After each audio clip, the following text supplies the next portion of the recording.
今天这集我觉得很有意思哦。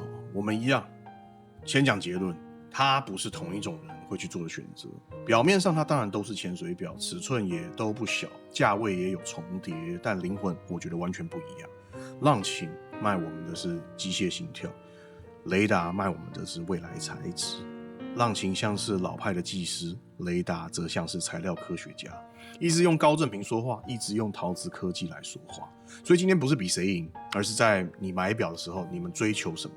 你要的是机械历史还是材质未来？如果你们喜欢这种聊天的方式，当然帮吉米按赞、订阅按下去，开启小铃铛。吉米，谢谢大家。那我们就开始吧。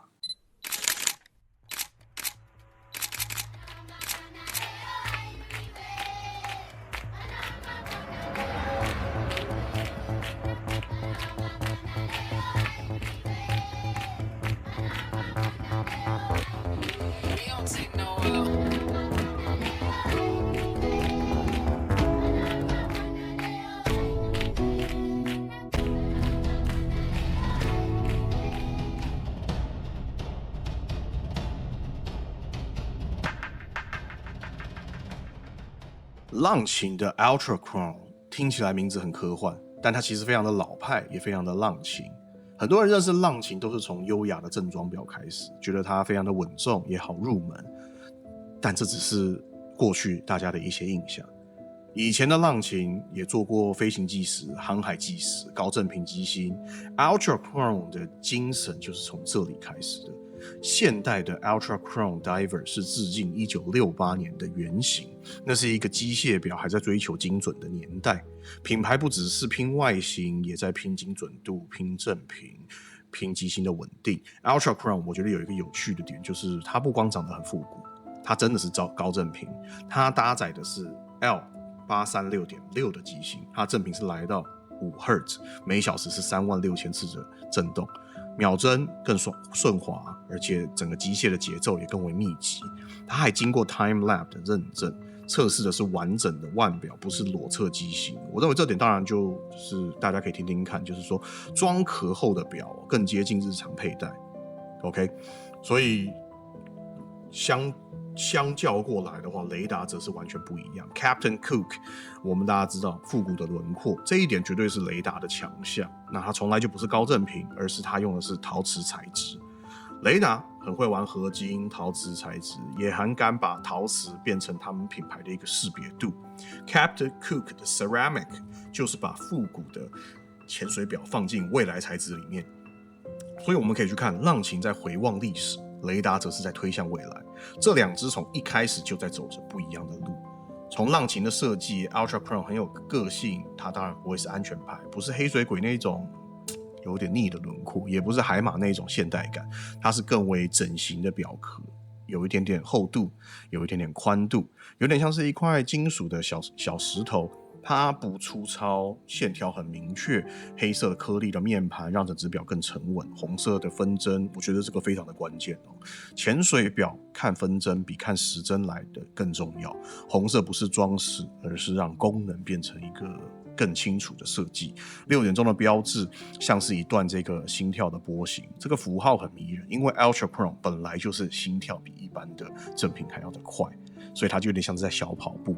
再去看雷达 Captain Cook Ceramic 是另外一种完全不一样的气质，它的箭头时针，然后旋转船锚的这个标志，还有内倾式的表圈啊，盒形宝石的镜面，这些东西都很复古，但高科技材质看起来很未来。这种冲突我认为是非常的好玩。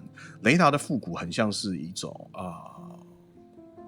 重置，把一张复古的椅子用未来的材料去重新生产它，你会觉得好像有点熟悉又有点陌生。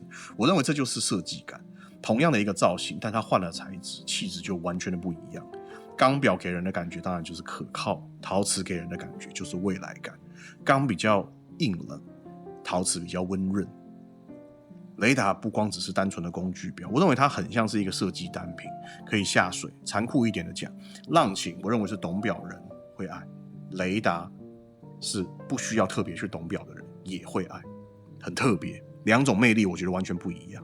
你喜欢机芯故事，浪琴当然就更会打中你，但你如果喜欢穿搭的质感，雷达则更有存在感。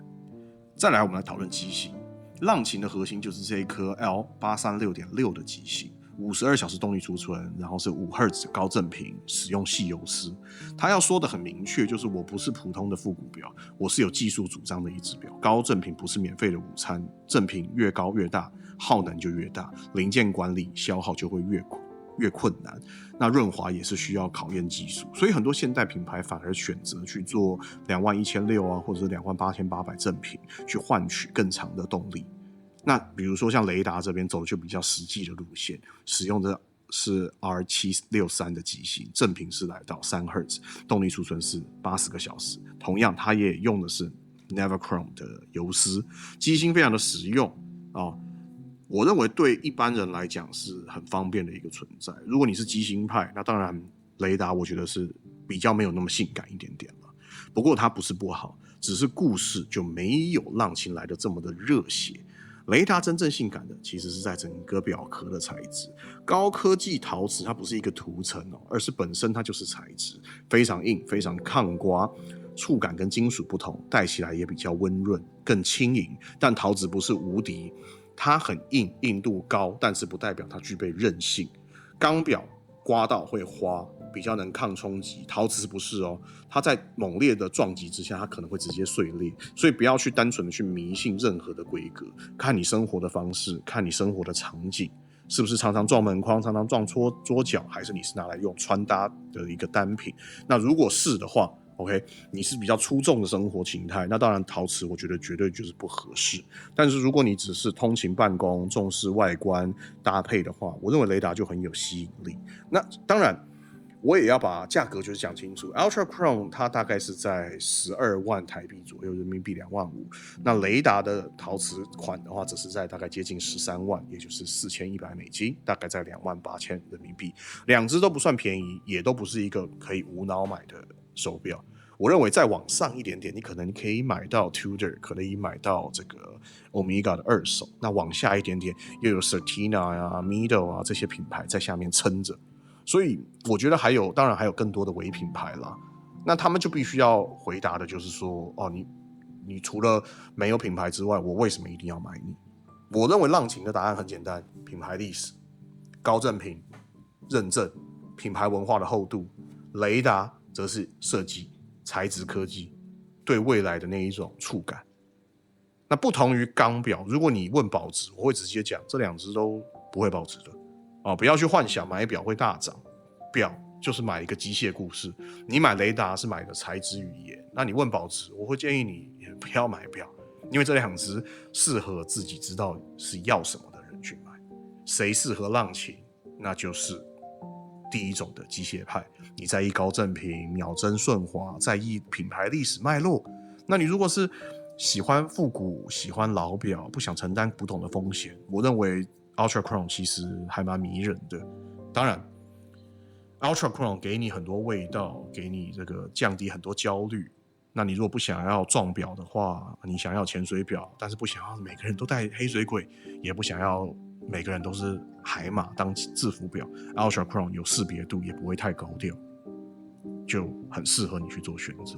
那当然 Radar 呢，它是一个你如果在意触感、重量、光泽你可能刚好还有一点点材质控，在意材质的温度，然后你会穿搭衣服，会搭鞋子，甚至会搭配你的家具。我认为雷达非常的适合你，你可以把它放进你的 lifestyle 生活里面。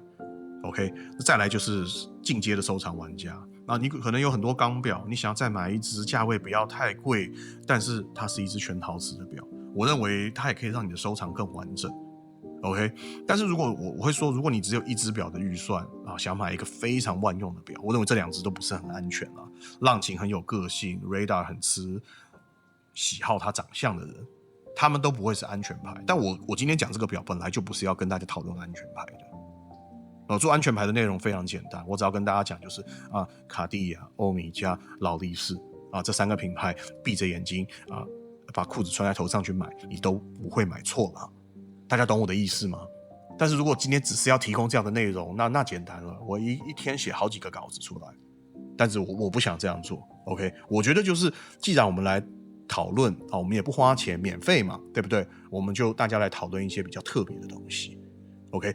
想要很纯正的机械 DNA， 当然选择 Longines。那如果设计，我觉得就要选 Raider。OK， 那浪琴比较像是那种经典的老跑车，不是只有外形漂亮哦，引擎也有故事，高振频的心跳，真正的机械表，而且是在追求精准的年代。雷达则更像是一个单品设计家具，不是每个人都懂，但是懂材质的人知道它不普通，也知道它不是要比谁更准，而是在告诉大家的是能不能有新的触感，能不能更像未来。如果是吉米自己啦，这2个表里面我可能会选的是 Longines， 因为我还是被品牌的故事历史打动，红色的纷争啊，心跳的标志，1960年代的背景，这些元素加起来，我觉得它可以让我讲一个长篇大论。当然雷达没有输，如果你盒子里面一堆钢表，我认为雷达它是一个材质空缺，不是品牌空缺。新手当然你们可能会问说啊，那选哪一个比较好？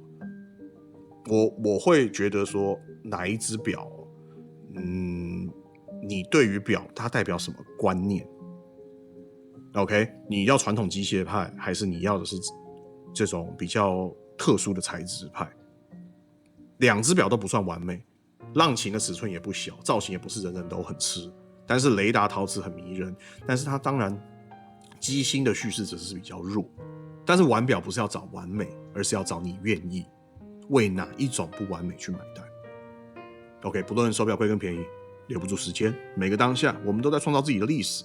吉米希望大家玩表玩得开心，玩得健康，戴表的时候能更珍惜身边的人事物，以及对于时间我们永远保持着正面庆祝的态度去活好每一分每一秒。